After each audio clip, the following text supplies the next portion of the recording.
네 박사의 재밌는 내 이야기. 우리 뇌가 미인이냐 아니냐 구분하는 시간은 단 0.15초예요. 미인을 봤을 때 측자액이 활성화됐는데요.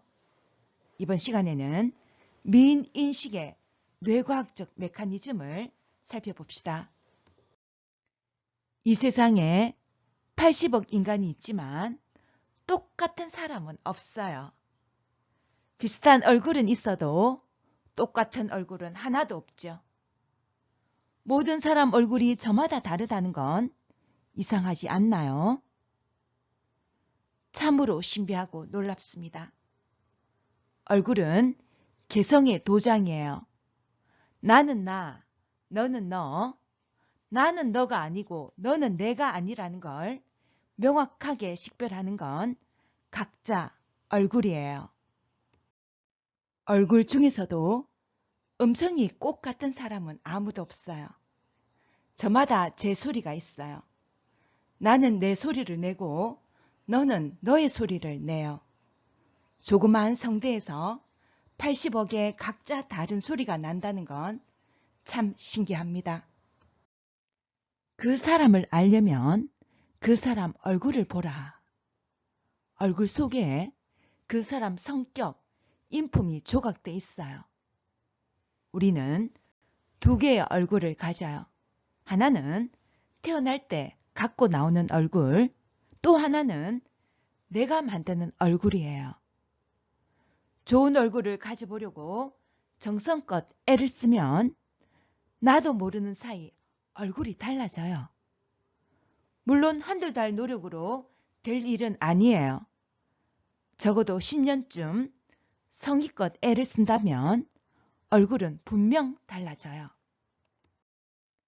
한 가지 높은 이상의 실현을 위해서 오랫동안 애써온 사람 얼굴에는 어딘지 범할 수 없는 위엄과 기품이 감돌아요. 안에서 스스로 우러나오는 빛이에요. 위대한 예술가나 탁월한 학자, 고매한 종교인의 얼굴에는 환한 빛이 있어요. 사람을 누르는 힘이 있죠.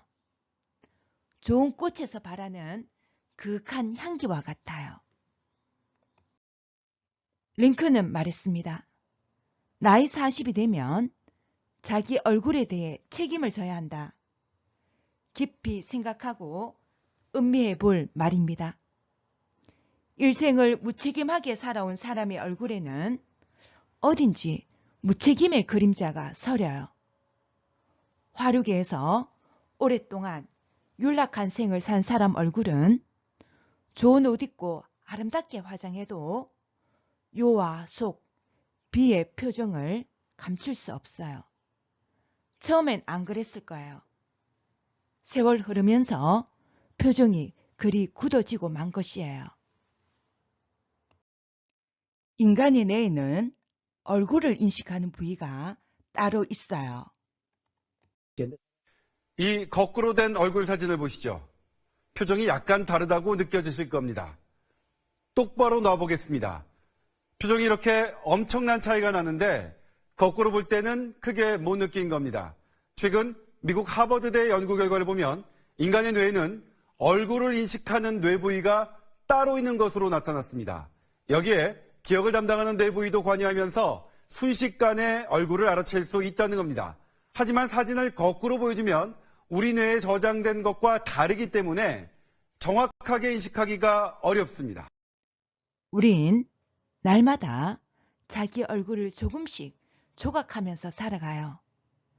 따뜻한 얼굴과 인자한 용모는 하나의 예술품이에요. 동안과 홍화는 우리를 기쁘게 하죠. 그럼 여기서 우리 뇌가 미인을 볼 때 어떤 반응을 보이는지 살펴볼게요. 결론부터 말하면 아름다운 미인을 보는 건 뇌에 상을 주는 것과 같아요. 미인을 포함해서 아름다운 뭔가를 보는 건 의욕의 원천이 될 수 있는 감정이라 할 수 있어요. 뇌가 미인이냐 아니냐 구분하는 시간은 0.15초였어요. 뇌는 미인을 봤을 때 측자액이 활성화됐는데요. 이 측자액은 맛있는 음식을 먹거나 유쾌감을 느낄 때 반응하는 부위예요. 이 말은 미인을 보기만 해도 행복감을 느낄 수 있다는 거예요. 얼굴을 볼 때 뇌가 제일 먼저 인식한 곳은 어디였을까요? 눈이었어요. 그러니까 아름다움이란 눈이 우리에게 주는 최고 선물이에요. 눈은 신체의 태양이요, 인생의 조명등이에요. 눈이 흐리고 어두우면 앞을 바로 볼 수 없어요. 여기서 좀 더 깊이 들어가 보죠.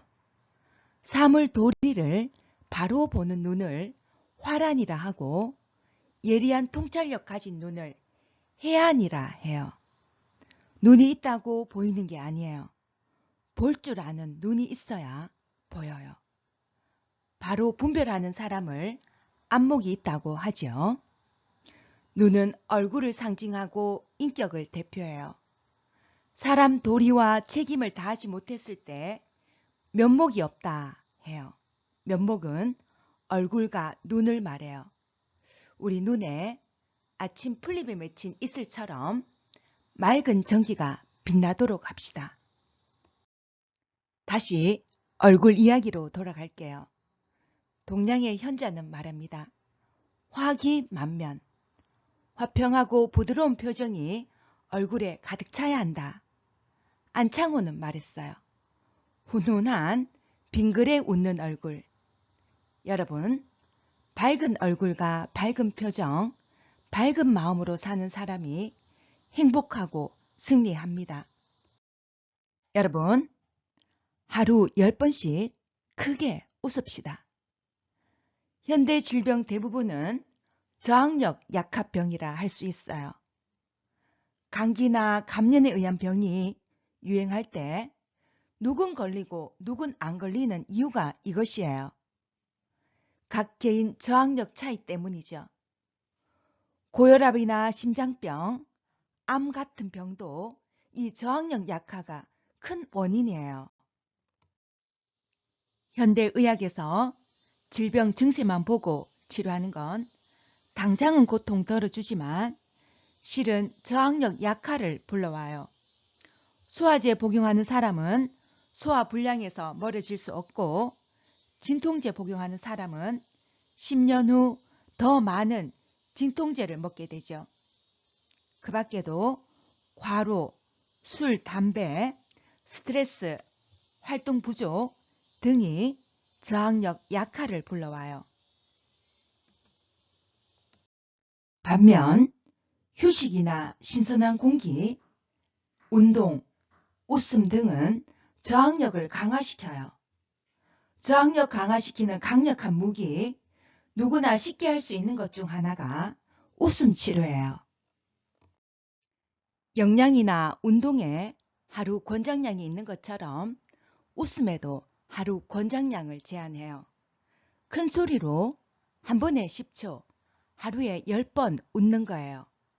별로 웃기지 않더라도 일부러 크게 웃으세요. 몇 번 하다 보면 웃기지 않는 것도 웃기는 일로 느껴져요. 웃는 행동이 다시 즐거움을 불러오는 거죠.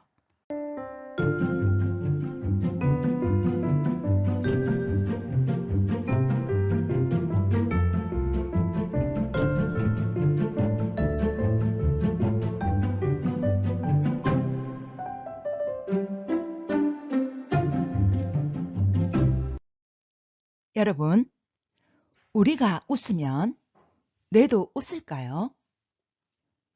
뇌 속에 웃음 중추가 있을까요? 1998년 미국 뇌과학자는 뇌에서 우리를 웃게 만드는 부위를 찾아냈어요. 어떤 소녀를 실험 대상으로 삼아서 뇌 어떤 부분에 전기 충격을 줬는데요. 그 소녀는 웃음을 참지 못하고 깔깔거리기 시작했어요. 웃음 중추는 전두엽 하단에 있었어요. 전두엽 하단은 사회적 행동, 의사소통, 판단력, 자제력과도 관계가 있어요.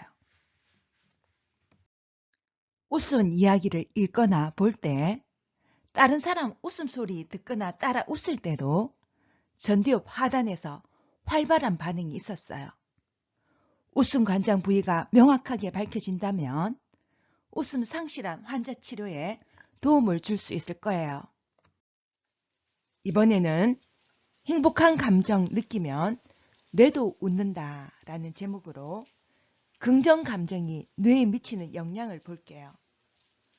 분노나 불안, 우울 같은 부정적인 감정은 뇌의 편도체를 자극해요.